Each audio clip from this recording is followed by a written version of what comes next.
교재 8876페이지 세 번째 소망의 인내로 생활한다는 내용이 나옵니다. 지금 우리는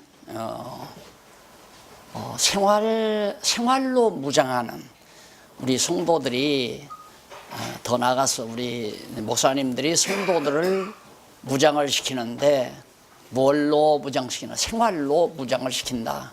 그럼 어떤 생활인가? 그것이 바로 첫 번째가 바로 믿음의 행위라고 그랬어요. 믿음의 행위.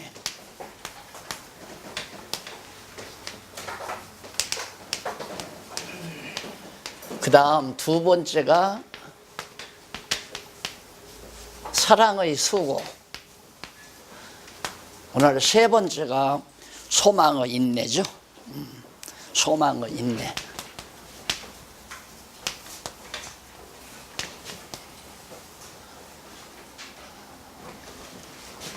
예, 우리 목사님들이 이제 교회에서 성도들을 이제 가르치는 일이 중요하잖아요. 그러면 어떤 것을 목표로 해서 가르칠 건가, 어떤 생활을 하도록 가르칠 건가, 바로 이거죠. 믿음의 행위가 있도록 가르치고. 이건 뭐 누가 만들어낸 게 아니라 성경이기 때문에 그냥 우리가 판박이로 딱 정리를 해야 돼요. 나는 왜 10명이든 20명이든 100명이든 무엇 때문에 성도들을 모셔놓고 주일날마다 아니면 시간마다 무엇 때문에 하나님 말씀을 가르쳐야 되는가? 목표는 이거예요. 이 생활로 성도들이 무장이 돼야 그 다음 진리 싸움에서 우리가 이길 수 있잖아요. 결국 생활의 무장, 물론 앞에서 이제 교회 진리로서 무장은 이미 끝난 거고요. 두 번째가 이제 인데 그 생활의 무장은 믿음의 행위가 나오도록 억지로 누가 시켜서가 아니라 자기가 가지고 있는 믿음의 행위, 이것이 진짜 의로운 행위거든요. 믿음의 행위가 첫째고, 그 다음 수고를 하는데 사랑의 수고. 이 수고가 누구 보라고 수고하면 안 돼요. 참 목회자, 나는 목회를 해보니까 제일 부담스러운 것이 그냥 나보고 와서 수고하는 것 같은 모습을 보면 참 괴로워요. 내가 저분에게 무슨 답례를 해야 되는데 쉽게 말하면, 노골적으로 말하면 장로 되려고 와서 수고한다. 아주 괴롭죠. 왜? 내 마음대로 장로를 시키는 게 아닌데. 근데 누가 그러잖아요. 소망교회 어느 장로가 뭐 1년 동안 주차 관리를 했더니만 장로가 되더라나. 예. 그리고 어떤 내가 아는 장로는 우리 교회에 와서 한번 교회를 뒤집어 엎어버린 장로인데 떡 한 가마니 흰떡 해서 한 가마니 떡해서 교인들에게 돌렸더니만 장로 표가 나오더래요. 그런 건 사랑의 수고가 아니잖아요. 그러니까 누군가에게 보여주려고 하는 거고 사람을 갖다가 농락하려고 하는 장난이지. 그건 아니라 말입니다.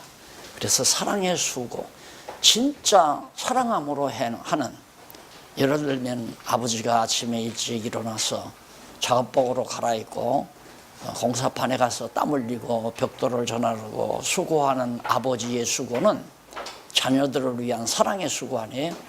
그렇게 되도록 성도들을 가르치는 일이다. 그러니까 목사님들이 성도들을 가르치는 목적이 뭔가? 이런 생활의 결과가 나오기 위해서 믿음의 행위, 사랑의 수고, 그 다음 오늘 배우는 건 소망의 인내. 그건 뭐냐면 이 땅에 소망을 두지 않고 부활의 소망과 하나님 나라에 대한 소망을 가지도록 가르치는 일, 이것이 우리 목사님들의 교육 목표입니다. 교육 목표. 뭘 가르쳐야 할까? 어떻게 하도록 가르쳐야 되는가? 믿음, 소망, 사랑 아니에요? 믿음, 소망, 사랑. 이 세 가지는 항상 있을 것인데 그 중에 제일은 사랑이다 라는 말이 나오죠. 은사 중에 사랑의 은사가 최고다. 예, 소망의 인내는 이제 왜 그러냐면 사랑의 은사가 왜 최고냐면 이것은 영원한 하나님의 나라에까지 지속되지만은 믿음은 하나님 나라 가면 이미 다 완성됐기 때문에 믿음은 그렇게 필요하지 않잖아요. 그 다음 소망도 이미 이루어졌기 때문에. 그러나 천국 가면 사랑만이 남기 때문에 그래 사랑의 은사가 최고다. 교회도 마찬가지입니다. 결국은 사랑의 행위가 나온다는 것은 믿음과 소망의 인내가 이루어졌을 때 사랑의 수고가 자기에게서 나오게 된다. 이것이 우리 목사님들은 그냥 부적처럼 써가지고 다니시는 게 참 좋습니다. 이제부터 이제 목회학이 나오는 거죠. 구체적으로 물론 성경이 다 목회학이지만은 지금 에베소서부터 구체적으로 목회학 아니에요. 예, 교회가 무엇인가를 철저히 가르쳐야 되고, 교회가 지금 인간 어떤 집단에 의한 헌법에 의해서 조직하는 건 교회 아니에요. 좀 목사님들 좀 기분 나쁘시겠지만 아닌 건 너무 분명하단 말입니다. 그러니까 지금 총회 헌법에 의해서 정치적으로 조직해 놓은 것은 정상적인 교회가 아니라고 생각하면 됩니다. 그러면 어떤 게 교회인가? 지금 성경이 말하는 대로가 교회예요. 성도들이 교회가 무엇인가를 잘 알고 진리를 깨닫게 되면 성도들이 믿음의 행위로 살고 사랑의 수고를 하면서 살게 되고 소망의 인내, 어떤 환난과 고통이 오더라도 참고 견디면서 승리하는 삶을 사는, 그래서 바로 세 번째가 소망의 인내로 생활하는 대목이 5장 28절, 다시 말해서 데살로니가 전서가 다 마무리됩니다. 4장 13절로 18절 그 밑에 보면 바로 소망의 인내, 어떻게 하면 내가 참을 수가 있는가? 죽은 자의 부활 및 예수의 재림에 대한 소망. 그러니까 우리가 죽어도 다시 부활한다라고 하는 이 소망을, 물론 지도자 자신이 먼저 이렇게 돼야죠. 지도자가 먼저 이렇게 되고, 먼저 되고 보니까 너무 좋잖아요. 그러니까 교회를 위해서 봉사하는 것도 전부 이 사랑의 수고가 돼야 된단 말입니다. 내가 성공하기 위해서, 목사님들 가족들을 생활하기 위해서 그렇게 하는 분들은 거의 없겠지만은 대부분 그런 착각을 하는 분들이 마치 신학교 가는 것이 무슨 좋은 직장 구하러 가는 것처럼 생각하는 건 벌써 그게 잘못된 거죠. 또 그렇게 유도를 하잖아요. 정치적으로 그렇게 유도한단 말입니다. 거기에 이제 다 말려드는 거죠.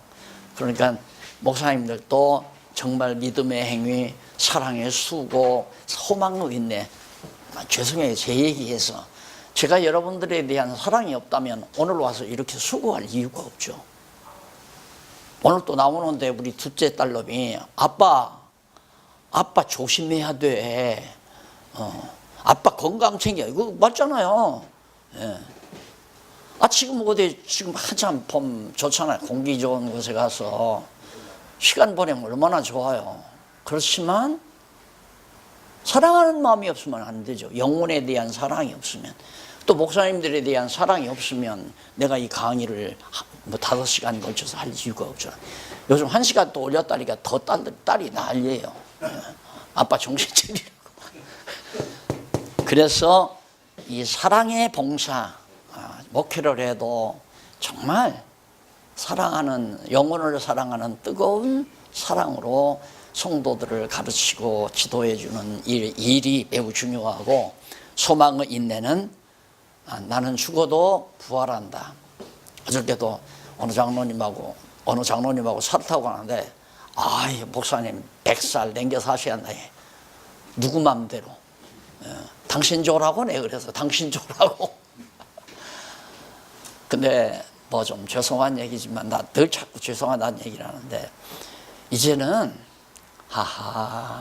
바울이, 나는 그게 이해가 안 갔거든요. 처음에는 우리가 이제 내가 죽는 것도 좋고 사는 것도 좋다. 그러나 내가 바라기는, 나를 위해서는 난 죽는 게 좋겠다. 왜 그러냐면 빨리 가서 주님 곁에 가서 쉴 수 있으니까. 너무 고통 많이 당했어요, 바울은. 그러니까 이 세상 살아봤듯이 뻔하단 말입니다. 혹시나 하지만은 삶은 별것도 아니에요. 뭐 좋은 아파트에 이사 가면 굉장히 삶이 행복할 거라. 별로예요.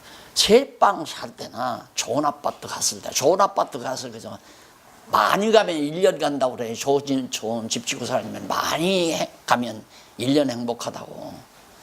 우리 세상 뜨신 권사님 한 분이 그런 얘기를 하더라고요. 참 살고 보니까 수저 한두 개 하고 대접하고 그다음 그런 몇 가지만 있으면 사는데 하나도 불편 없는 걸.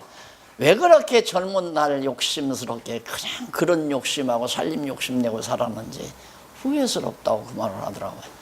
이 강론집을 쓰는데 크게 기여하신 권사님이에요. 그분이 세상을 떴는데 맞아요. 살다가 보면 방 한 칸이면 돼. 방 한 칸. 안 그래요? 방 한 칸이면 거뜬한 걸 그걸 뭐 굉장히 막 이것저것 해놓으면 궁궐같이 집 지어놓고 살면 행복할 줄 알지만 그것도 아니란 말입니다. 예, 결국은 살아보면 그것도 아니기 때문에 우리의 소망은 결국 부활이고 그리고 예수님 재림안이에요. 분명히 오신단 말입니다. 예수님이 이 소망을 가져야 된다 하는 것이 지금 바로 18절까지에서 나오는 얘기입니다. 거기 한번 조금만 읽고 지나가십시다. 16절 보세요. 주께서 호령과 천사장의 소리와 하나님의 나팔로 친히 하늘로부터 강림하시리니 그리스도 안에서 죽은 자들이 먼저 일어나고, 자, 우리 죽은 자들이 먼저 일어나잖아요. 그 후에 우리 살아남은 자도 저희와 함께 변화를 받아 함께 구름 속으로 끌어올려 공중에서 주를 영접하게 하시리니 그리하여 우리가 항상 주와 함께 있으리라. 자, 이게 이제 예수님 그 천년왕국 시절에, 천년왕국 직전에 이제 오실 때 말하는 거거든요. 그런데 그때 누가 부활하느냐면 순교자들이 부활을 해요. 이게 성도들로서는 첫 번째 부활이죠. 예수님까지 포함하면 두 번째고, 그리고 순교자들이 먼저 부활을 예수님 초림 때, 이게 천년왕국이에요. 천년. 요한계시록에서 이때 이제 예수님 오실 때 이제 바로 순교자가 부활을 하고, 그 다음에 만약에 우리는 그때까지 안 살지만 그때까지 살아남아 있는 사람들, 그렇게 대부분 살아남은 사람은 이제 유대인들을 비롯해서 이방인들도 다 살아남은 사람들이 있을 거 아닙니까? 살아남은 자들인데 그 사람들은 변화된다 이거예요. 변화되는 건 어느 선이냐면 타락하기 이전 아담의 모습이라고 하면 됩니다. 타락하기 이전 아담의 모습.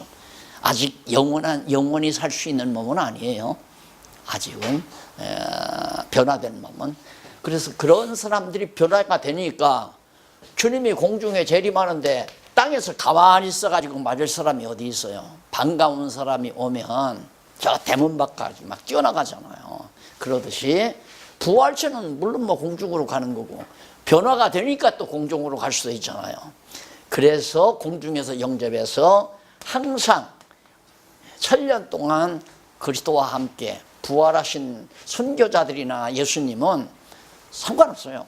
하늘이나 땅 이거 공간 관계없이 항상 여기 주관하고 계시기 때문에 땅에 있는 자들, 그냥 변화된 자들이죠.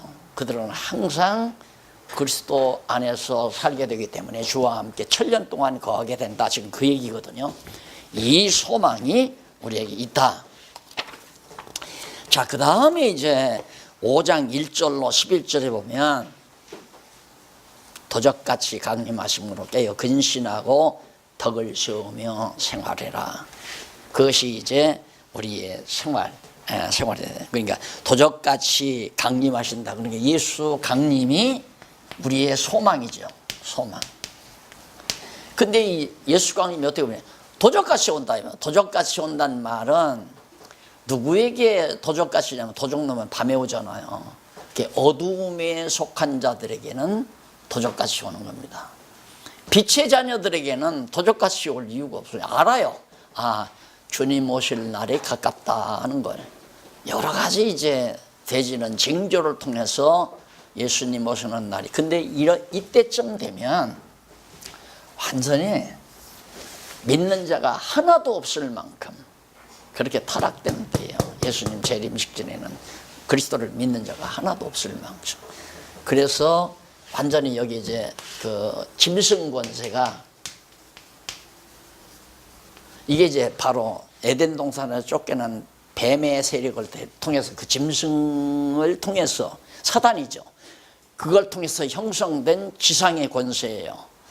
이게 이제 완전히 다 교회를 망치고 모든 영혼들을 다 사로잡아 가서 전부가 다 지배하고 있을 때란 말입니다. 그러니까 믿는 자가 없죠. 예수님 직전에는. 그때 예수님이 재림하셔서 이 짐승 권세를 이 무저갱에다가,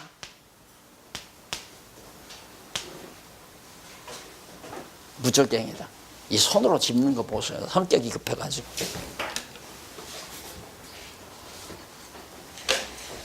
여기다 집어넣어버리고는 완전히 이제 무죄시대를 만들어가는 거죠. 짐승 권세가 없으니까 죄 짓는 사람이 없잖아요. 그러니까 살아남은 사람들이 전부 다 변화를 받아서 백성 노릇하고, 부활한 사람들은 왕 노릇하고, 예수님은 만왕의 왕 노릇하고, 이렇게 되잖아요. 이제 요한계시록에서 다시 한번 정리를 해드릴게요. 만왕의 왕, 분왕, 그 다음 백성. 이제 변화된 사람은 백성이고, 이건 생육하고 번성을 해요. 그러나 부활한 사람은 생육 번성이 없잖아요. 그리고 만왕의 왕은 예수님이니까 더더군다나. 그래서 예수님 밑에 분왕들을 통해서 전 세계를 다, 변화된 모든 전 세계 인류를 다 통치하면서 천년 동안, 이것이 이제 에덴, 타락하기 이전에 에덴 동산과 같은 그런 초소입니다. 그래서 거기서 이제 변화된 사람이 생명과를 먹게 되면 영원히 살 수 있는 이제 하나님의 백성으로 이제 승화되어지는 결과를 가져오죠. 그래서 도적같이 온다는 것은 어두움에 속한, 무저갱에 속된 이 짐승 권세에 속한 백성들에게 해당되는 것이다. 형제들아, 때와 시기에 대하여는 너희에게 쓸 것이 없으면 주의 날이 밤에 도적같이 이룰 줄을 너희가 입이 다 알고 있지 않느냐. 잘 가르쳐 놨다 이 말이에요. 3절, 저희가 평안하다 평안하다 할 그때에 바로 잉태된 아이 여자에게 해산의 기약이 이르는 것처럼, 이때가 되면 왜 평안한가? 짐승 권세가 완전히 장악해 버리기 때문에 뭐 전쟁이 일어날 것도 없고, 짐승 권세에 의해서 완전히 세상이 다 통치되어 버리기 때문에 야, 살기 좋다, 평안하다, 평안하다, 이렇게 된다고요. 그러니까 인간들이 꿈꾸는, 지금 며칠 있다가 판문점에서 문 대통령하고 김정은이하고 만나는 것도 이 세계를 만들려고 하는 거예요. 이런 세계를. 그런데 우리는 그걸 소망으로 삼잖아요. 야, 이제 살만하겠다. 이때가 바로 문제가 되는 거죠. 김정은이하고 뭐 문 대통령하고 만난다고 해서 세계 평화가 이루어지는 건 아니잖아요. 그러니까 이 세상 평화라고 하는 것은 가장 강력한 힘이 딱 붙들었을 때 전쟁이 없이 평안하게 까불지 않는다 이 말입니다. 그렇게 집안에 무서운 할아버지가 딱 살아계시면 조용하잖아요. 그러나 무서운 할아버지가 집안에 안 계시면 큰아들 작은아들 싸우고, 큰며느리 작은며느리 싸우고, 손자들 싸우고 다 시끌짝하잖아요. 그와 마찬가지로 마지막 때에는 이 짐승 권세가 완전히 세상을 장악하기 때문에 평안하다 평안하다. 그때가 곧 마지막 때다. 세계 평화를 꿈꾸는 유엔이 목표하는 바가 바로 이겁니다. 맞죠? 이렇게 세상을 보아야 정확하게 세상을 판별할 수 있단 말입니다. 근데 우리는 이 세상에다가 자꾸 소망을 두고, 야, 김정은이가 좀 조용해야 어떻게 우리 교회도 또 내가 하는 일도 좀 잘 될 건데, 그건 소망을 그리스도의 재림에 두지 않기 때문이에요. 또 부활에 대한 소망이 없기 때문에. 우리의 소망은 이 땅에 있는 게 아니잖아요. 소망은 우리의 방향이에요. 그러니까 믿음의 행위는 행동의 원리고, 사랑 수고는 행동의 요소고, 뭘로? 사랑으로 수고를 해야 되고, 이 행동의 기본 그 요소는 믿음이고, 예, 방법이고, 이건 소망은 바로 목표고. 그러니까 성도들을 지도해가는 최고의 목표가 바로 이 세 가지인데, 성도들의 믿음의 행위와 사랑의 수고와 소망의 인내를 가지고 살아가도록 그렇게 지도해가는 것이 매우 중요하다. 그래서 그 7절에 보면 저는 자는 자들은 밤에 자고 나오잖아요. 밤에 자고 취하는 자들은 밤에 취하나니. 그러니까 자고 취하는 자들에게 도적같이 온다 그 말이죠. 그게 바로 먹고 마시고 즐기고 취하는 세상 쾌락을 위해서 사는 종자들, 이런 자들에게 예수님이 도적같이 오신다는 그런 의미에서 말씀하고 있는 겁니다. 자, 그 다음 넘어가서 12절로 22절에 보면 지도자와 형제들에 대한 자세. 지도자와 형제들은, 그러니까 지도자는 목사님들과 성도들 관계입니다. 형제들아, 우리가 너희에게 구하노니 너희 가운데서 수고하고 주 안에서 너희를 다스리며, 여기서 다스린다는 이 해석은 우리들의 개념으로는 잘못되니, 막 권력으로 통치한다는 개념으로는 우리 다스린다는 말이, 보살핀다는 말이 가장 적당한 번역입니다. 그러니까 어린 영혼들을 보살피는 우리 지도자들이죠.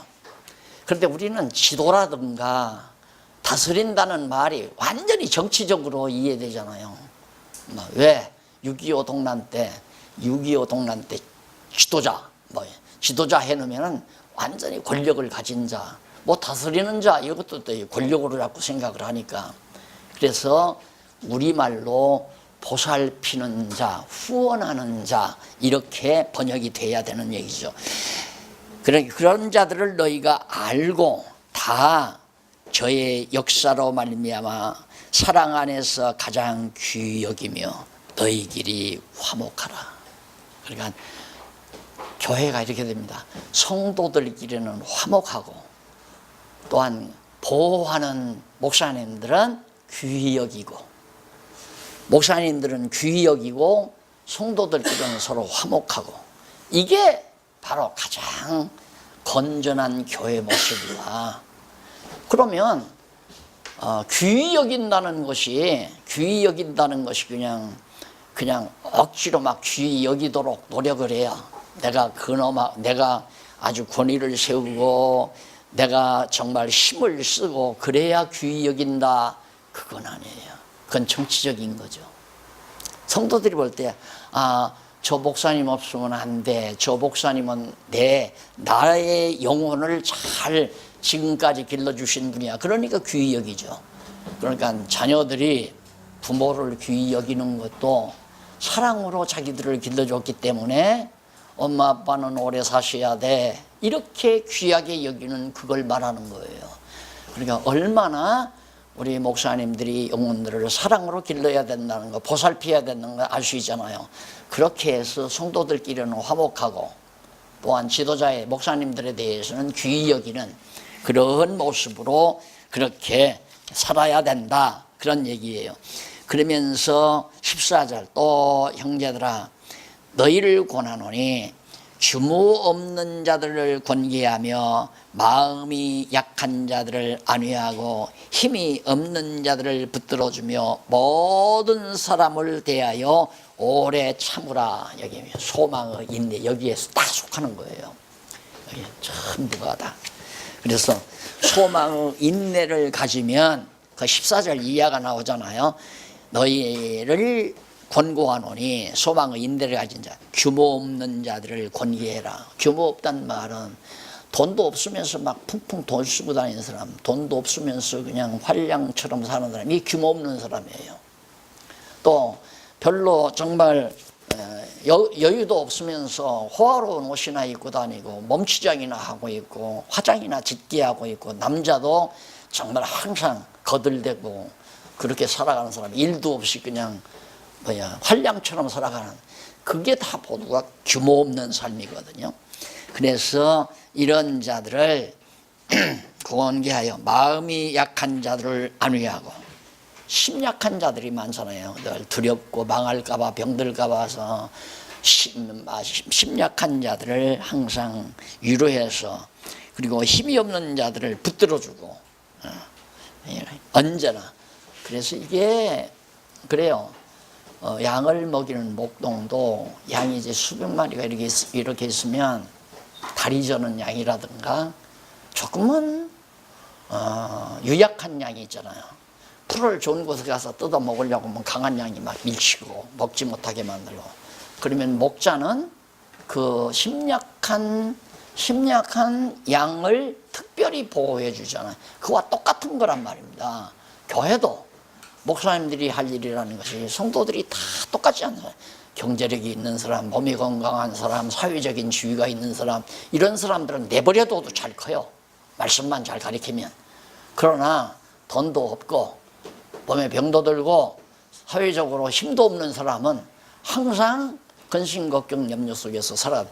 그런 사람들을 영혼을 추스려서 힘있게 만들어가는 것이 목회자의 중요한 관심거리가 돼야 된다. 또 성도들도 그런 분들에게 관심을 줘야 되고, 그러면서 누구에게든지 악을 갚지 말게 하고 오직 피차 대하든지 모든 사람을 대하든지 항상 선을 쫓으라. 그러니까 악을 선으로 갚으라는 얘기죠. 악을 선으로 갚으라. 이게 참 매우 중요한 것이 뭐냐면 그 야곱이 이제 하란에 가서 한 20년 동안 처가살이 했잖아요. 하마터면 빈털터리로 쫓겨날 뻔 알았죠. 그런데 하나님께서 왕창 외삼촌의 재산이다, 정식으로 서로 맹약한 대로 정식으로 재산이 다 야곱에게 오도록 만들어 놨단 말입니다. 그런데 하나도 야곱이 잘못한 거 없는 거예요.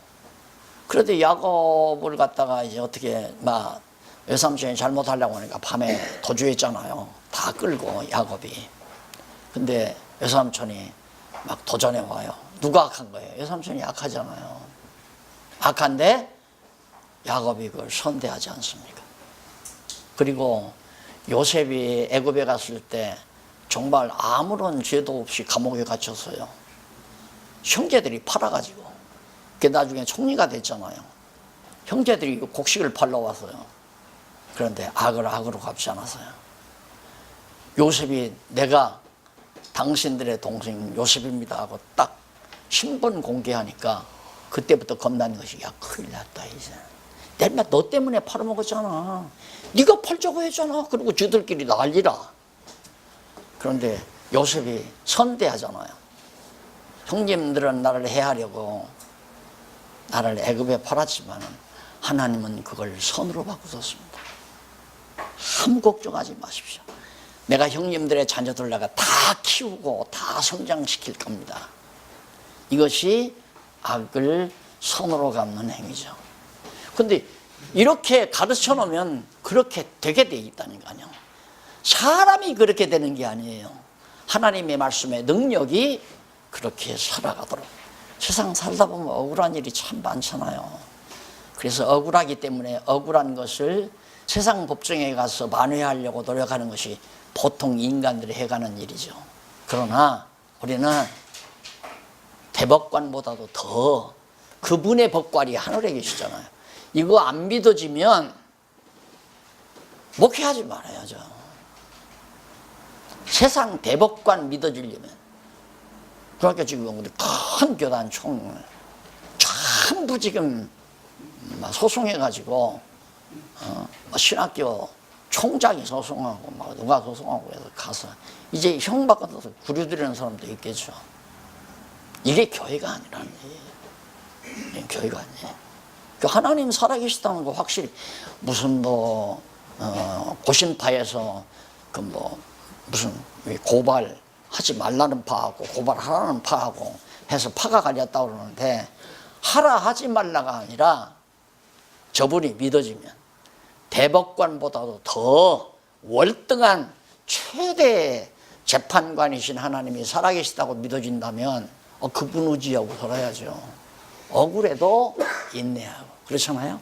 세상적으로 억울해도 하나님 살아계신데 하나님은 그거 한다. 이렇게 제일 하나님이 제일 하나님께 빨리 상달되는 기도 중에 하나가 억울함이에요.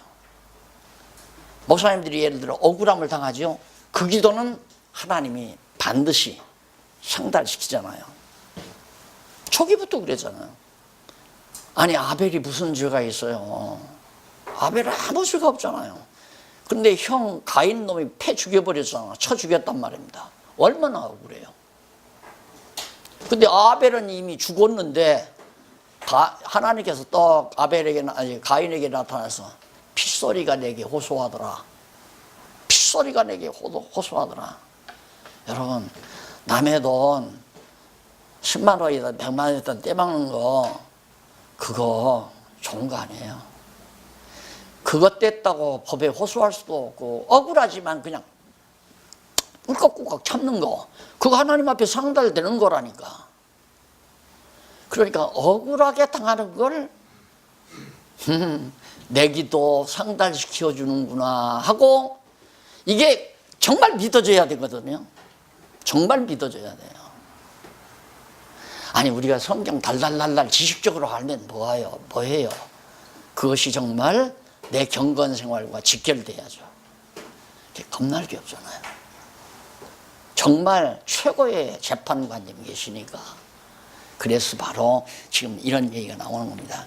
그러면서 거기 보면 17절부터 한번 보세요.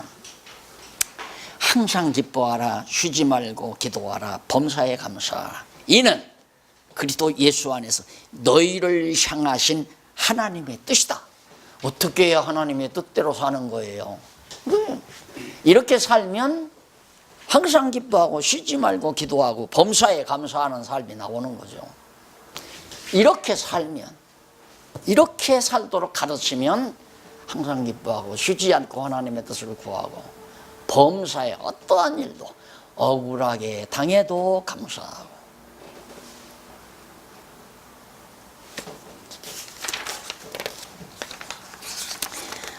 그 다음 5장 23절로부터 23절에서부터 28절에 보면 거룩함과 흠없게 보존되기를 원하고 당부하면서 축원합니다. 마지막 마무리하죠. 지금 사도 바울이 자 평강의 하나님이 친히 너희로 온전히 거룩하게 하시고. 자 거룩한 건 내가 거룩한 게 아니에요. 저는 마지막 아마 보셨는지 모르겠지만 마지막 강론 마지막 18권 이제 탈구하면서 거기에 이제 제 소감을 마지막으로 하는 것 가운데 여한이 없다는 말을 했어요. 여한이 왜 없느냐면 어렸을 때 가지고 있었던 모든 꿈이 이렇게 정확하고 분명하게 이루어졌다라고 저는 확신하거든요. 어렸을 때 처음에 아름다움을 추구했어요. 그렇게 미술가가 되려고 한 거죠. 아름다움을 추구하고 그 다음에 거룩을 추구했어요. 거룩하게 살려고 성자가 되려고 추구했단 말입니다.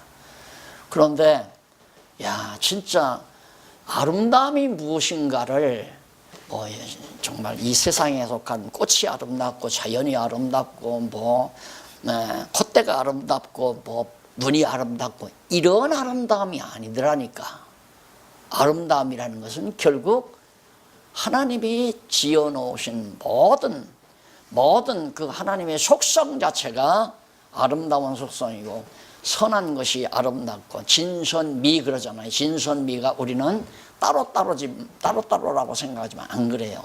진선미가 다 함축돼서 거룩이라는 말이 이루어지거든요. 거룩이란 뭐냐?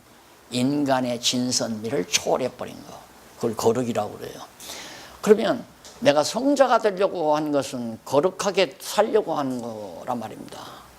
그런데 보니까 어렸을 때는 내가 어떻게 노력해서 거룩하게 되려고 했는데 시작을 하다가 좌절하고 절망하고 울고 불고 난리를 쳤는데 살아보니까 하나님이 나로 하여금 거룩하게 나오잖아요. 거룩하게 하시더라. 어떻게? 구약시대는 옷을 만들어서 제사장들에게 옷을 만들어 입혀가지고 거룩하게 만들어요. 그건 모형이죠. 그건 모형. 그러듯이 오늘 우리에게는 나는 조각목같이 형편없는 인간이지만 하나님께서 나를 의의 옷으로 딱 덮어 씌워가지고 너는 거룩한 내 백성이다 라고 인쳐줘야 돼요. 이 사실을 깨닫고 나니까 그냥 속이 확 터져버리잖아요. 예수님께서, 머리 대신 예수님께서 성령을 보내서 이렇게 살게 하시고 거룩하게 해 가시는 이런 역사.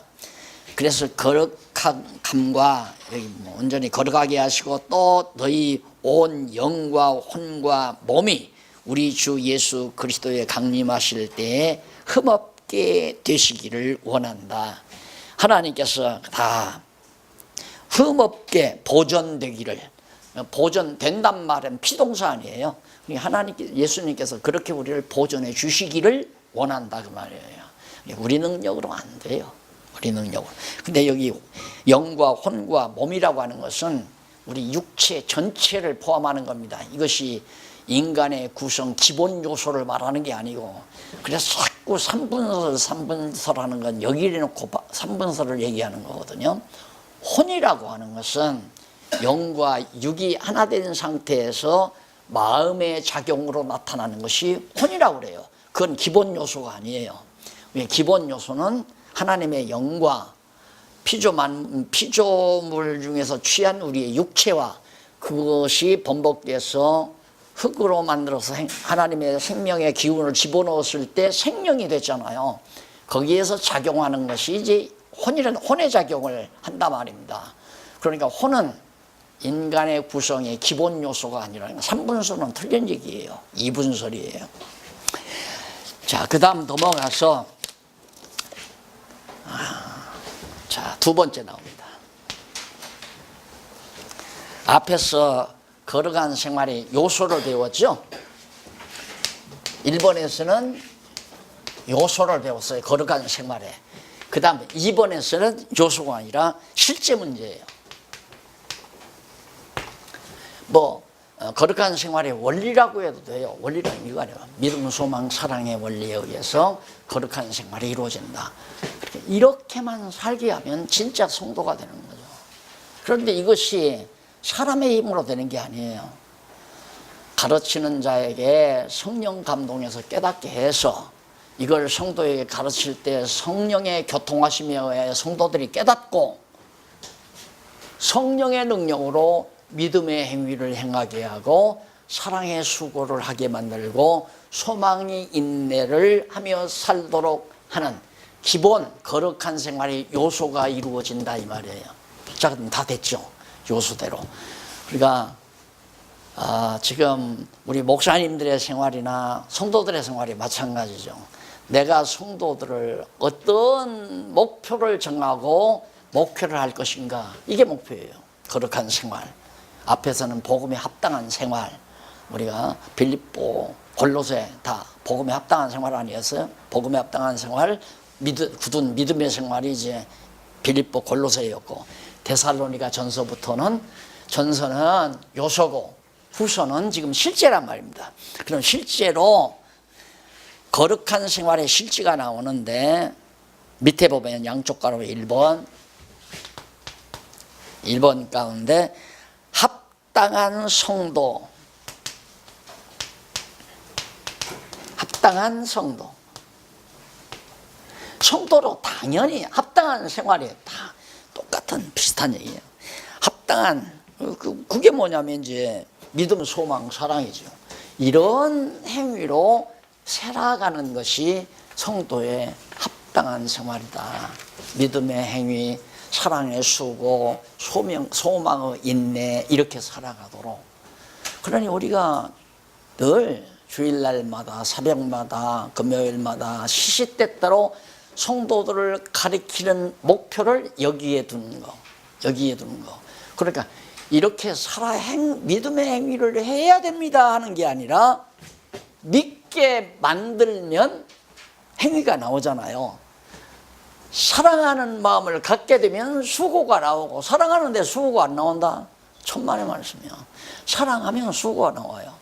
그러니까 그 젊은 여자들이 데이트할 때 속는 이유는, 데이트할 때는 남자가 막 여자가 욕심나니까 사랑하는 마음이 생겨서 막 아까운 게 없는 거예요. 막 그냥 온갖 수고를 다 하는 거죠.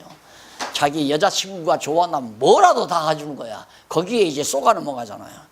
그런데 일단은 아내로 맞아들여서 살다가 보면 이제는 니는 내 거다. 이제 소유 개념으로 변해버리는 거예요.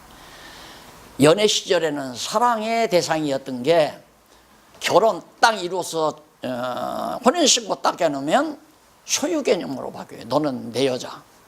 그 다음부터는 구태여 사랑의 수고가 필요 없는 거예요. 이래서 이제 이혼율이 많아지는 거 아니겠어요? 근데 사랑의 수고는 하나님에게서 배우면 너무 분명하죠. 성령의 역사에 의해서 나오는 사랑의 수고는 처음부터 끝까지 변함이 없는, 그게 아가서에 표현되어 있잖아요. 아가서에. 자, 그래 소망의 인내도 마찬가지고. 그래서 이제 내가 시키려고 노력하는 것이 아니라 진리를 깨닫게 하면 이렇게 된다. 그래서 합당한 성도의 생활이 나타난다. 실제로 이 말이죠. 그래서 평강을 기원하면서 합당한 신앙생활을 감사하는 게, 데살로니가 교회 성도들은 정말 합당한 신앙생활을 지금 하고 있는 것으로 바울이 생각을 하는 거죠. 그 2절에 보면 하나님 아버지와 주 예수 그리스도로부터 은혜와 평강이 너에게 있을지어다. 이 평강이 굉장히 중요하죠. 평강이. 형제들아, 우리가 너희를 위하여 항상 하나님께 감사할지니. 왜? 이것이 당연하면 왜 감사하는 것이 너희를 위하여 감사하는가? 그 이유는 너희 믿음이 더욱 자라고, 데살로니가 교회 성도들의 믿음이 자꾸 자라나고, 그러니 믿음의 행위가 점점 많아지고, 그 말과 같은 거 아니에요. 믿음이 자라나면 행위도 자라나니까 자라고, 너희가 다 각기 서로 사랑함이 풍성함이며, 믿음도 자라고 서로 사랑도 점점 풍성해지고, 그리고 너희 참는 모든 핍박과 환난 중에서 여기 인내가 나오잖아요. 인내. 믿음, 수고, 인내, 사랑, 수고, 소망을 인내. 그래서 너희 인내의 믿음을 인하여 하나님의 여러 교회에서 우리가 친히 자랑함이니라. 데살로니가 교회 성도들 바로 놀랍다. 이렇게 자랑하다 보니까 내가 어떻게 정말 감사하지 않을 수 있느냐. 그러니까 우리 지도자들은 성도들이 정말 믿음이 자라나서 살아나는 걸 보면 그게 자랑거리가 되고, 그게 또 감사의 요인이 된다고 하는 것을 지금 1절로 4절에서 밝혀주고 있습니다. 차 한잔 하시고요.